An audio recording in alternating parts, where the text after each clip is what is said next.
BNR gold and diamonds తరుగు తక్కువ బంగారం ఎక్కువ. ఇప్పుడు మన వైజాగ్ లో July 24న grand opening.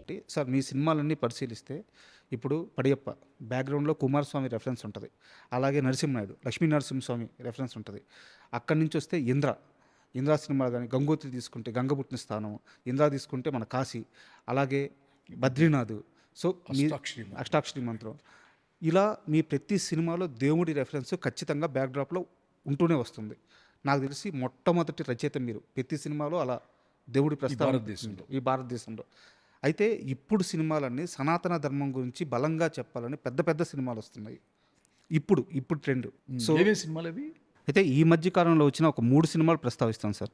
వస్తాద్ Bhagat Singh కానీ, హరిహర వీరమల్లు కానీ, అఖండ 2 కానీ, ఈ 3 సినిమాలు సనాతన ధర్మం గురించి చెప్పాలని ప్రయత్నం చేశాయి. కానీ కొన్ని వందల కోట్ల రూపాయలు నిర్మాతలకి నష్టం వచ్చింది. సో మీరు ఈ జానర్లో చాలా బలంగా ఉన్న వ్యక్తి కాబట్టి, ఇప్పుడు దాకా ఈ జానర్లో మీరు ఒక్క ఫెయిల్యూర్ కూడా తీయలేదు కాబట్టి, ఇక్కడ సమస్య ఎక్కడ జరిగింది, ఇంత నష్టం రావడానికి కారణం ఏంటి? హీరోల, దర్శకుల, కథా రచయితల, నిర్మాతల ఎక్కడ తప్పు జరుగుతుంది? ఓకే, క్వశ్చన్ చాలా వెరీ బ్యూటిఫుల్ క్వశ్చన్ సార్.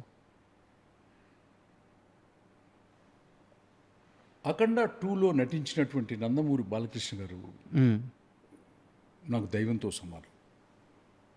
ఇందిరాలో నటించిన చిరంజీవి గారు, వీళ్ళిద్దరూ నాకు చాలా ఇష్టమైనటువంటి, చాలా నా లైఫ్లో చాలా పార్ట్ వాళ్ళు సార్.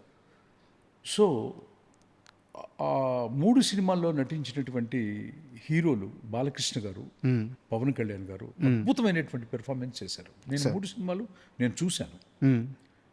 అసలు రోరింగ్ అనమాట, సింహంలాగా యాక్ట్ చేశారు పవన్ కళ్యాణ్ గారు కానీ, బాలకృష్ణ గారు కానీ. ఎందుకు ఫ్లాప్ అయినాయి? నిర్మాత కారణమా అన్నారు. హీరోలు అయితే ఎట్టి పరిస్థితుల్లో కారణం కాదు. ఏ హీరో ఏ సినిమా ఫ్లాప్కి కారణం కాదు. వాళ్ళ పెర్ఫార్మెన్స్ ఎట్టి పరిస్థితుల్లో, వాళ్ళు మంచి నటులు కాబట్టే ఆ లెవెల్లో పెర్ఫామ్ చేయగలరు. ఏంటి ప్రూవ్ అయ్యారు. అందుకే 100 కోట్ల రూపాయల వ్యాపారం, వాళ్ళకి అభిమానులు, ఎక్స్పెక్టేషన్స్ అన్నీ ఉంటాయి. ఆ ఎక్స్పెక్టేషన్స్కి ఎంత ఖర్చు పెట్టాలో రచయిత చెప్పినప్పుడు ఆ నిర్మాత కూడా తప్పు ఉండదు. ఖచ్చితంగా అప్పులో చొప్పులో తీసుకొచ్చి కష్టపడి ఈ ప్రాజెక్టు పెద్ద హిట్ అవుద్దనే తీస్తారు ఎవరైనా. సో తప్పంతా కూడా 100కి 100% అక్కడున్నటువంటి దర్శకుడు కూడా తప్పు కాదు. దర్శకుడు కూడా పోర్ట్రేట్ చేశారు బాగానే. కానీ సిచ్యువేషన్ ఎలా ఉంటుందంటే, రచయితే దర్శకుడు అయినప్పుడు మాత్రం రచయితే దర్శకుడు అయినప్పుడు మాత్రం అంటే 2 పాత్రలు అతనే పోషించినప్పుడు మాత్రం 100కి 100% 100% ఆ creator is the responsibility for that entire flops in the project. ఈ నష్టాన్ని నిర్మాత పంచుకోకుండా అందరికి షేర్ చేయటం బెటర్ అనిపిస్తుంది నాకు అప్పుడప్పుడు. ఎందుకంటే నిర్మాత మనకు అన్నం పెడతాడు, నటుడు ఏది చెప్తే అది నటిస్తారు. అట్లాంటి ఇండస్ట్రీలో ఫ్లాపులు రావడానికి కారకుడు మాత్రం ఎట్టి పరిస్థితుల్లో సక్సెస్కి first reason writer, second reason writer, third reason writer. ఫెయిల్యూర్కి first reason writer, second reason writer, third reason కూడా రైటర్. సో రైటర్లోనే ఉంటుంది అంతా, టోటల్ స్క్రిప్ట్లోనే ఉంది. ఆ మ్యాజిక్ ఏంటి అనేది నేను చాలా ఇంటర్వ్యూస్లో చెప్పాను. సినిమాని నేర్చుకునేవాడు వేరు, సినిమాని చదువుకునేవాడు వేరు. తేడా ఏంటి సార్? నేర్చుకోవడం అంటే, ఇప్పుడు మనం సినిమా పరిశ్రమలో ఉన్నాము, మనకొక గురువు ఉంటారు. ఆ గురువు నిష్ణాతుడా కాదా? ఇప్పుడు సందీప్ పుంగారెడ్డి ఉన్నాడు, ఆయన అర్జున్ రెడ్డి చూశాను, నేను చాలా అప్రిషియేట్ చేశాను. టీ సిరీస్కి ఫోన్ చేసి చెప్పాను, ఈ సినిమా చాలా చాలా బాగుంది అని. అక్కడ ఆకుల రాజేంద్ర అనే ఒక జనరల్ మేనేజర్ ఉండేవాడు. నేనే నూన్ షో చూసి ఫస్ట్ హాఫ్ అయిన తర్వాత చేసేసాను.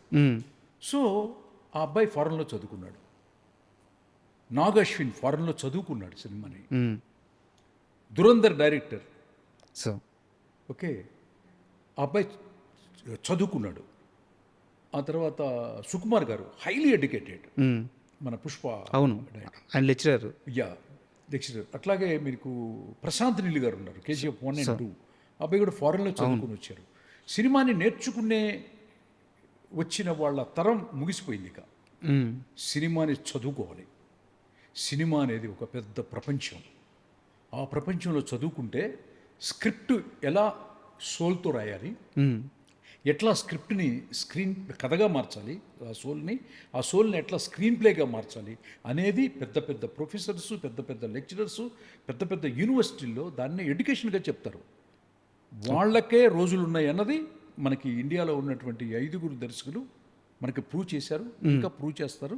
ఇంకా కొత్త వాళ్ళు కూడా చదువుకొని రావాలని మనస్ఫూర్తిగా కోరుకుంటూ, నిర్మాతలకి అంత నష్టం వస్తే నిజంగా బాధపడతాను నేను. మనకి అన్నం పెట్టినటువంటి తల్లి లాంటి వాడు కదా నిర్మాత. సో అట్లాంటి నిర్మాత నేను రాసిన ప్రతి సినిమా వచ్చిన డబ్బుల్ని దత్తుగారు మిస్సెస్ అయితే ఇంతవరకు మాకు 3 ఆడపిల్లలని నాతో చెప్పింది ఇంట్లో. సో అట్లా మనం రాస్తే నిర్మాతలు ఇంటికి పిలిచి ఏంటి సంతోషంగా ఉండాలి, కొన్ని కోట్ల రూపాయలు లాభించామని చెప్పాలన్నమాట. సో ప్రతి రచయిత కూడా, అప్కమింగ్ వచ్చే రచయిత కూడా మీరు బాగా చదువుకోండి, విశ్లేషించండి.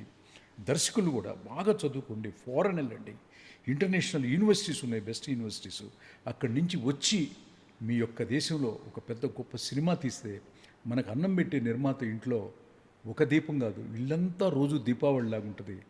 మన ఇండస్ట్రీ బాగుంటుంది, మీరు బాగుంటారని it's my advice to the young upcoming writers and the directors. అంటే ఇప్పుడు నేను చెప్పిన 3 సినిమాల్లో సోల్ మిస్ అయిందని మీరు చెప్పారు.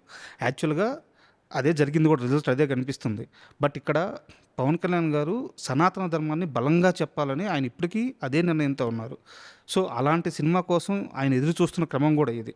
ఒకవేళ మీకు అవకాశం వస్తే పవన్ కళ్యాణ్ గారితో ఆ సనాతన ధర్మం గురించి చెప్పే సినిమా ఎలా ఉండబోతుంది, ఆ కథ ఎలా ఉండబోతుంది, మీ దగ్గర ఏమన్నా లైన్ ఉందా?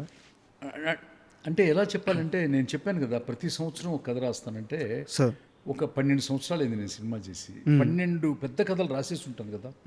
దాంట్లో ఏ కథకైనా కూడా పవన్ కళ్యాణ్ గారికి బాగుంటుంది. సార్ ఏ కథ అయినా కూడా ఒక మెగా ఇమేజ్ ఉన్నటువంటి చిరంజీవి గారు, పవన్ కళ్యాణ్ గారు, రామ్ చరణ్ తేజ గారు, ఎన్టీఆర్ గారు, తారక్ గారు, అల్లు అర్జున్ గారు, బాలకృష్ణ గారు, ఇట్లా ప్రభాస్ గారు, ఎవరికి అందరికీ బాగుంటాయి. సో చిన్న కృష్ణ గారి దగ్గర పవన్ కళ్యాణ్ గారికి ఏంటంటే నిజంగా అట్లాంటి అవకాశం నాకు ఆ అమ్మవారు, ఆ కాశీ విశ్వనాథుడు కనుక కలిగిస్తే సనాతన ధర్మం మీద కథని, ఇంతకుముందు నేను రాసిన కథలు ఆంధ్ర రాష్ట్రంలోనో భారతదేశంలోనో ఇదయ్యాయి.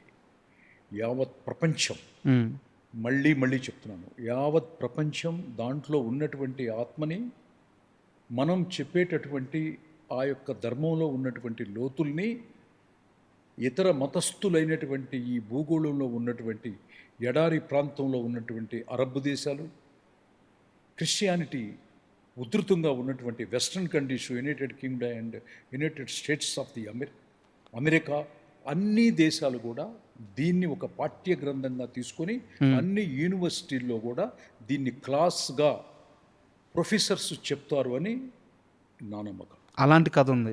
ఎస్. ఎప్పుడు ప్రయత్నం చేయలేదా మళ్ళీ పవన్ కళ్యాణ్ గారిని కలవడానికి? అంటే ప్రయత్నం అంటే నాకు చిన్న ఒక యుగో అనకూడదు కానీ చిన్న షై ఫీలింగ్ అనమాట.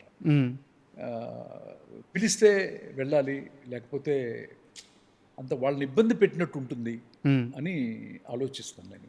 ఎవరిని కూడా ఇప్పుడు మీ జీవితంలో నుంచి ఒక్క సెకండ్ కూడా నేను తీసుకోను. ఎవరి జీవితంలో నుంచి తీసుకోను. నాకు ఇష్టం ఉండదు అనమాట.